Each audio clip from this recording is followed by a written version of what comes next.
Thank you বললে দীপা বলে, তুই আমায় থ্যাংক ইউ বলছিস কেন? সোনা বলে, তুমি আমায় বাঁচালে তাই। পাশ থেকে সূর্য বলে, তোর মা তোকে বাঁচাবে না? সোনা বলে, মা তো আমায় মারতে চেয়েছিল। এই কথা শুনে সূর্য সোনাকে কথা শোনালে সোনা উত্তেজিত হয়ে পড়ে। এরপর দীপা সোনার কাছে গেলে সোনা বলে, তুমি আমাদের জীবন থেকে বাবাকে ছেড়ে অনেক দূরে চলে যাও। তখনই রূপা দীপাকে বলে, কেউ না থাকলে আমি তোমার পাশে আছি। এ কথা শুনে সোনা বলে, রূপাই তো তোমাদের সব। রূপা বলে, এই কথার জবাব আমি পরে দেব। এই বলে দীপাকে নিয়ে বাড়িতে চলে যায়। এদিকে চারু উত্তেজিত হয়ে বলে, আমাকে এখান থেকে চলে যেতে হবে। তখনই সোনা এসে চারুকে সামলায়।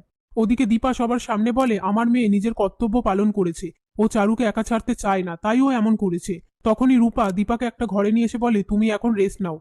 তখনই রূপা দীপাকে একটা ঘরে নিয়ে এসে বলে, তুমি এখন রেস্ট করো। ওদিকে সোনা রূপাকে বলে, আমি ভালো নেই, চারুকে আমি একা ছাড়তে পারবো না। রূপা বলে, আমায় মা সবটা বলেছে, তুমি নিজের কর্তব্য করছো। আর বলে, সারা জীবন বাবা মা আমাদের জন্য সবকিছু করেছে, এবার যা করার আমরা করব। এই বলে রূপা আর সোনা হাত মেলায়।